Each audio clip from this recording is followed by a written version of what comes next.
I've never built one before. Don't tell anybody. Equals this.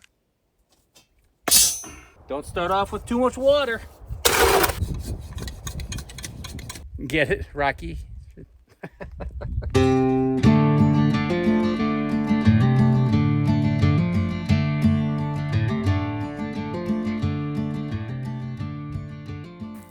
Welcome to Life on the Moose, and welcome to a brand new build, the kitchen build, the outdoor kitchen build, the outdoor mountain kitchen build.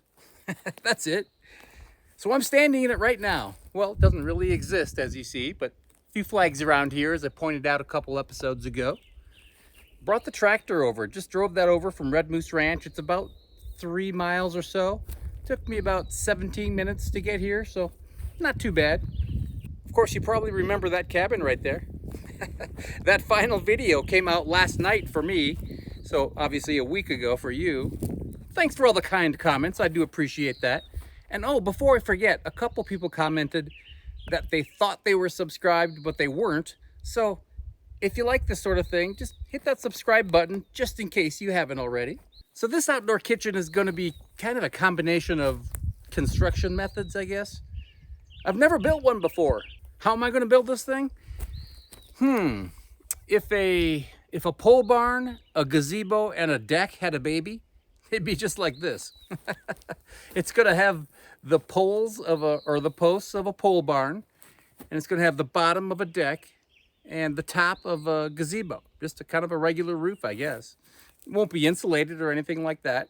So the foundation of this thing is right there. This deck is going to be sitting in the ground in steel brackets, similar to what I did to the cabin up there. I'll dig a hole. I'll put rebar through these brackets, sink these into the ground, so these will be embedded in concrete. As far as we can go. I'm not sure how deep this dirt is right here. So treated 2x8s for my joists and my beams. I'm gonna sandwich a couple to make my beams. You'll see that. But before I get started on digging the holes, what I'm gonna do is I'm gonna clean this area up a little bit. I obviously ran the weed eater through here a couple days ago, but I'm gonna rake this up, and then I'm gonna take the tractor and I'm gonna skim off the sod, because I don't wanna deal with the weeds in the future. If I can just get that top thin layer off, I'm not gonna have to worry about it underneath this building. And then what I think I might do is bring some soil in from over there, just to bring it back up at least to this level. Where I'm standing right here is probably 2 feet lower than its highest point. Okay, well, I didn't bring this tractor over here just to skim this sod off. I'm also going to do some repair to the road. I'll show you that in a second. Then if I have time, what I'm going to do is go down to the old house foundation down below to where the house was standing.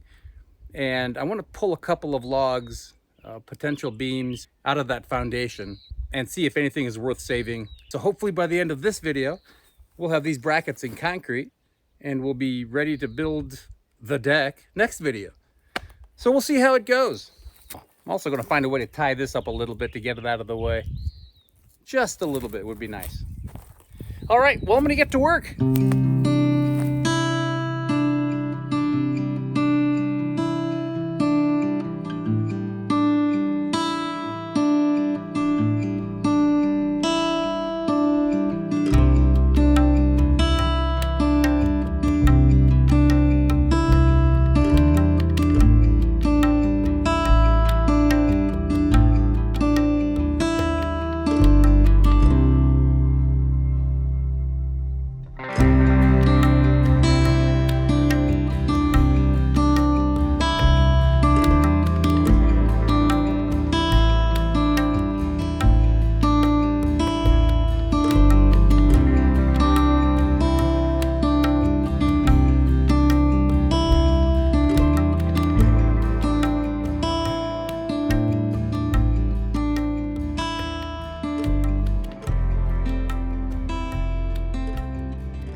Well, I'm hungry.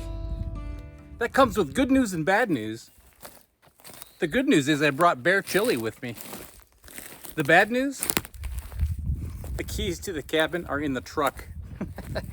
And I drove the tractor here today. So, I noticed I left a window cracked. I might have to do the old remove the screen and break in. Because I don't want to eat cold chili. Let's see what happens.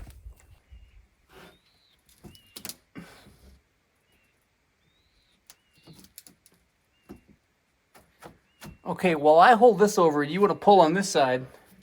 I think we can get this out. Plan B. Trying not to hurt anything here.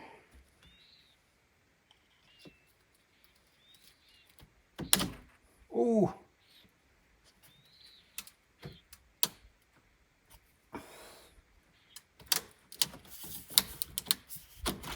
Ha ha ha. Don't tell anybody.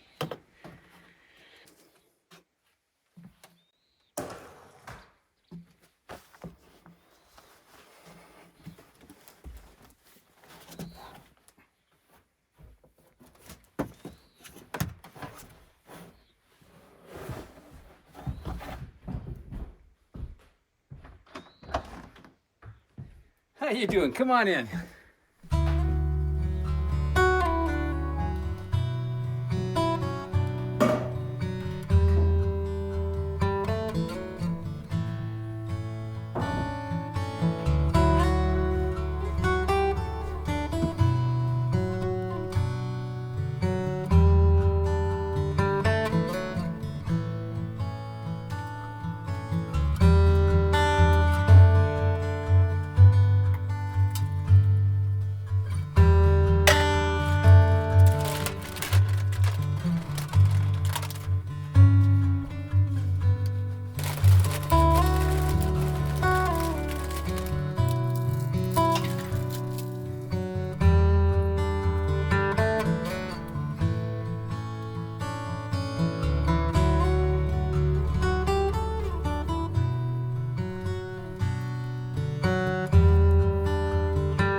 Okay, here's that foundation of that old house. Not sure you saw the video where I burned a few piles of old wood from the house.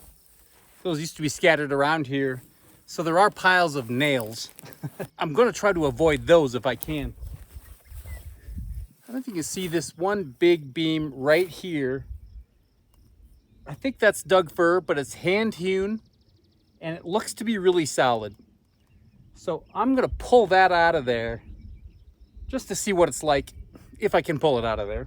I don't have my chainsaw with me or a hammer or anything to take nails out, so hopefully it'll just slide out and rip the nails out. So we'll see. And then while I'm here, I think I'll try to pile this up a little bit. About in the middle is a low spot. And if I can get everything kind of in that direction toward that low spot, that'd be good. That way I can burn it. Like I mentioned, I can burn it coming up winter. So let's get the tractor in here and hook onto that beam, pull it out and see what we have. I don't know what I'm going to use it for, but it's kind of cool.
Well, you never know till you try, but I think I'm gonna pass.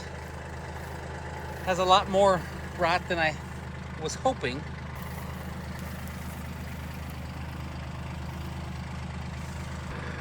It has a real good bow in it right there. Probably the only good spot. So I think I'm gonna put it back on the pile. Well, we gave it the old college try.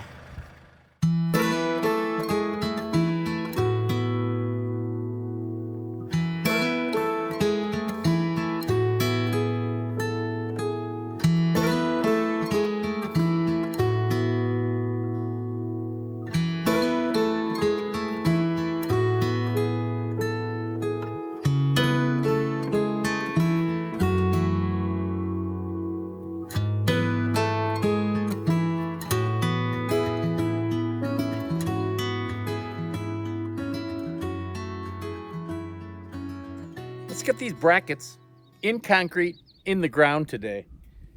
But of course, before we get to that point, there's about 9 steps we have to take. And right now I'm walking on that little pathway I was raking yesterday. This is what I did. I brought some bigger rocks that were sticking out of the ground, put them down here, built up the roadway a little bit right there. That way I can get the side-by-side up there or the tractor. Easier to roll the wheelbarrow. So that's handy. So I'm gonna load up a few things and get them over there.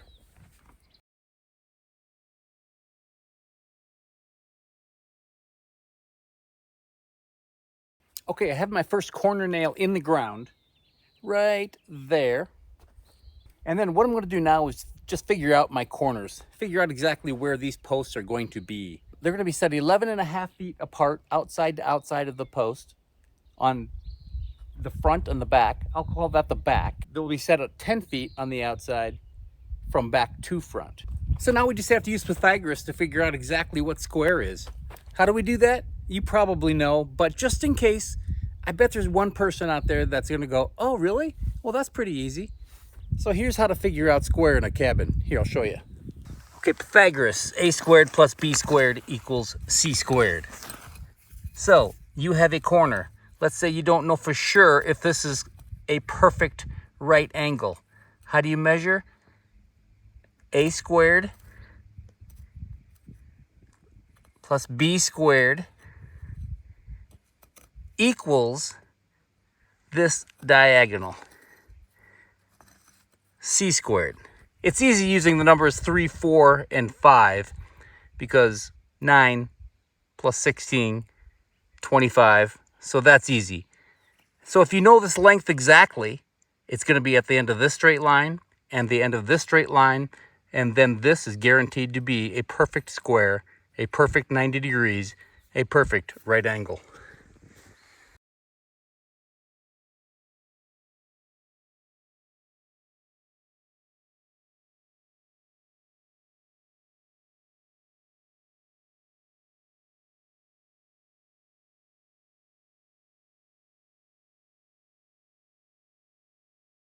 Okay, so if this is the outside of the building, or at least the outside of this post, then the hole is probably going to have to do something like that, where the majority is in the inside.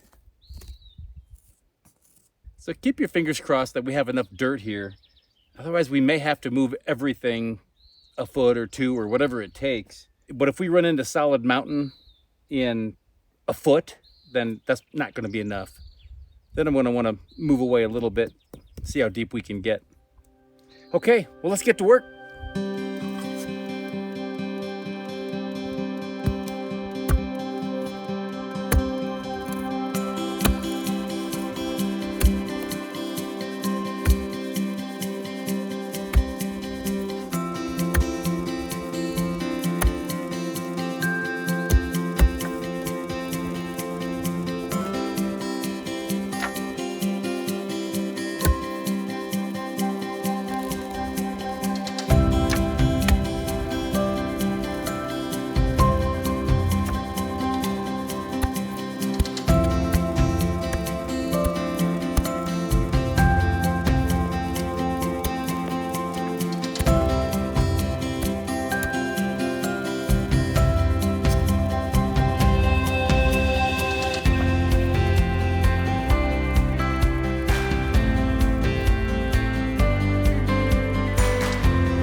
We are at about 27 inches right now. That's not bad. That's actually acceptable. I'm going to take this bar, see if I can break up a few more rocks. If I can get down a couple more inches would be better. And that's always fun, operating one of those things. You know, once you get to be 43, things like that aren't as fun as they used to be. What?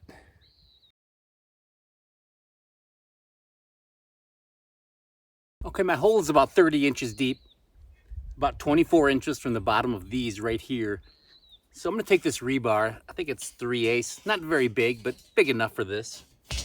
And I'm going to cut this at about 4 feet, put a couple bends in it, and then run a hook through each one of these. That way that rebar is implanted in the concrete and this thing's anchored to the ground. So let's cut this at 48 inches. Close enough. Okay.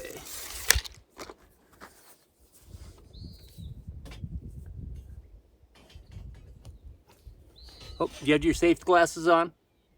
Okay, good.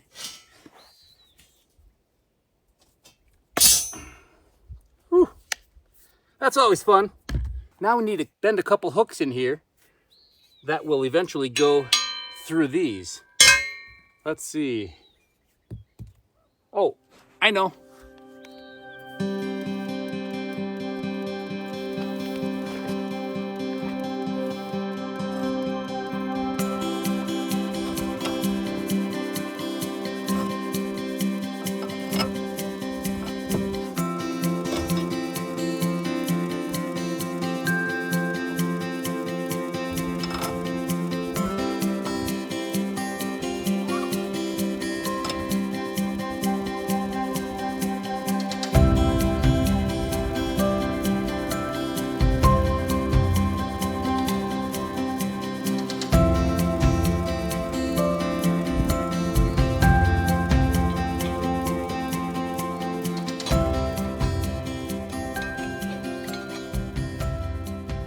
Okay, let's go dig another hole. Would you want to dig this one and I'll get the one over here? Or would you rather get this one and I'll get that one? Okay, I'll do it.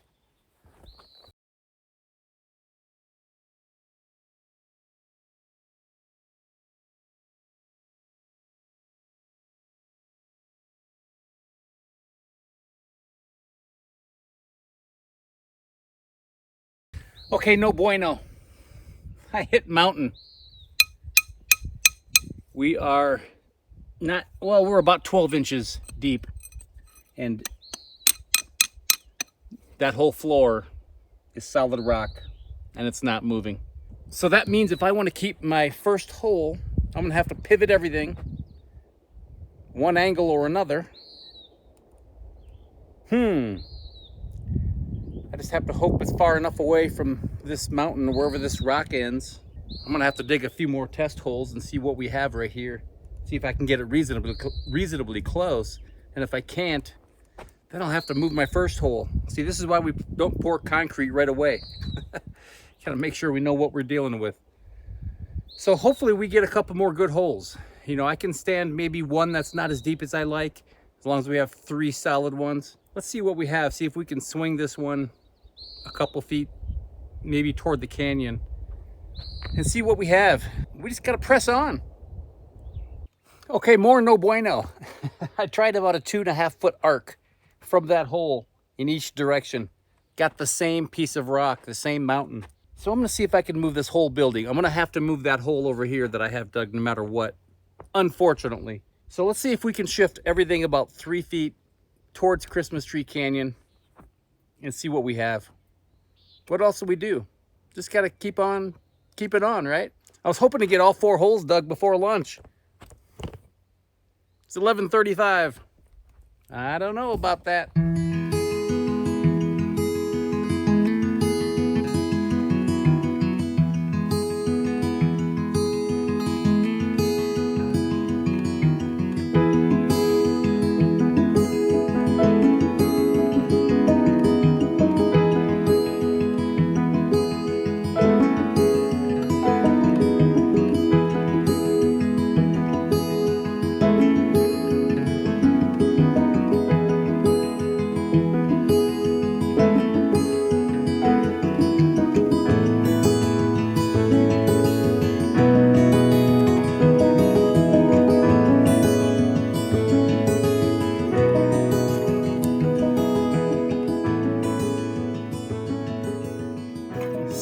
have here? Oh, look at that. It's gonna work. Check it out. Okay, 2 holes done. That first one wasn't so bad. It's not as deep as I want, but I was able to kind of go sideways a little bit at the bottom of the hole. That way it'll kind of key in the concrete. So that'll be fine, especially if these other 2 are fine.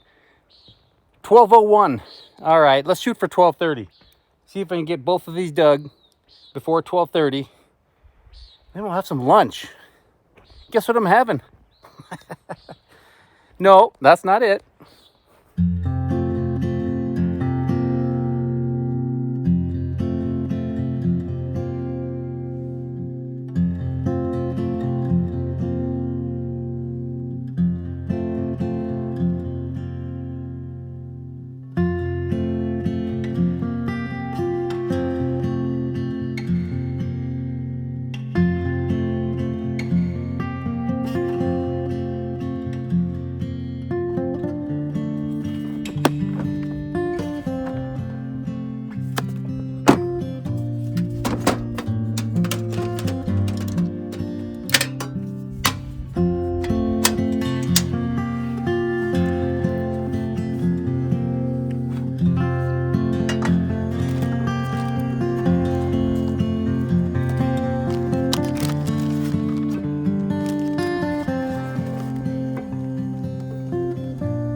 Okay, the last thing I'm gonna do is cut this up.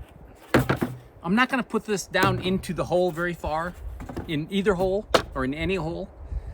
I'm gonna cut off about 6 inches for these upper holes, just enough to make a nice level spot on top to keep the dirt out. And then over here, it'll be 1.5 feet. So I'm gonna take off a few inches off each side and then cut it in half and we'll use it all up.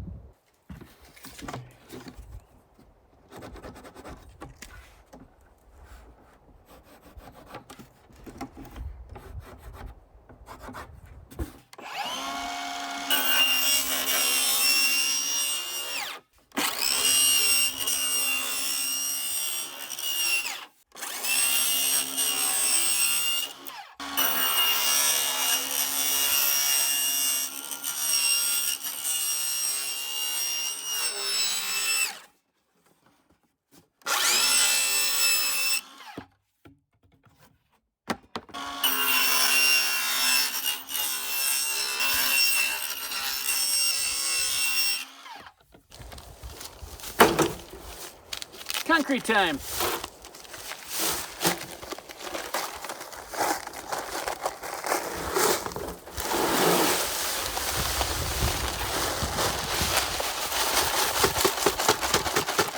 I figured enough for 2 bags each hole, plus I got 2 extra bags. So we'll see where that leaves us.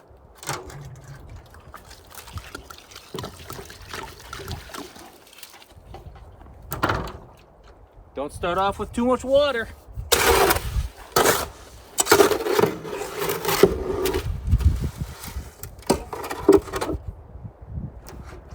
These are 60-pound bags, by the way.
Now the main thing is I just want to make sure that that is lined up with that hole so that this post is square.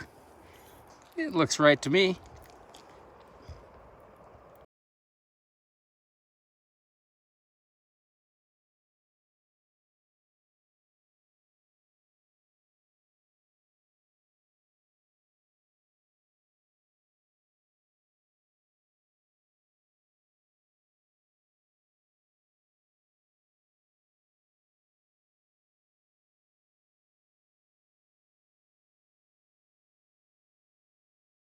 Okay, just as I started to heat up, it started to rain. But it's a light rain, so I'm okay with it. That isn't gonna hurt anything. Got these 2 in, got the one over there and this one here. As you see, this one's a little bit askew. That's okay, everything will be fine. I remeasured my diagonal once I had the bracket in, so I had to move it around in there, but we're right on now, so it's okay. Everything will be just fine. Okay, it's starting to sprinkle harder. I better hurry up and get out of here and get these 2 holes poured. Yeah, it's not looking any better over there. Okay, let's get to work.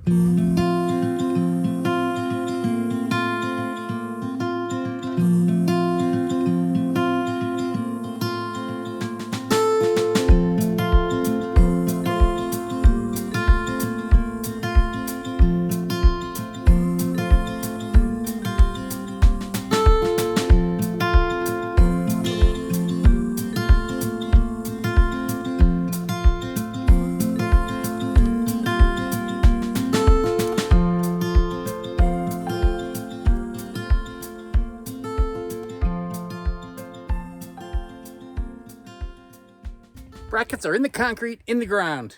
As I mentioned, I'm going to cut the tops of these off. Or probably just take the whole thing off once the concrete sets up. I was never concerned about getting the concrete up to the top of these forms. It's just a matter of keeping the hole clean. Same thing with this one. As long as that bracket is above the ground level, that's the main thing. That's really what I wanted. So this is the shallowest of holes, about 2 feet. Not thrilled with it, but these other ones are pushing 3 feet. Happy with those. Almost 3 bags of concrete in each one of these 3 holes. So I'm good with that. Okay, it's raining harder again. So obviously we had to move holes. That's why you don't pour the first hole first. So lesson learned there. But, you know, we had a rocky start, but we got over it. Get it? Rocky.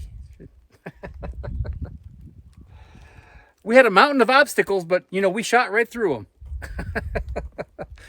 I just like puns. I'm sorry. Okay, it's raining even harder now. I got to get out of here. I'm a mess. I got to clean up. Got to clean up this place. Thank you for watching. I appreciate it. I'll see you next week, and we'll keep going on this kitchen. Take care of yourself. We'll see you soon.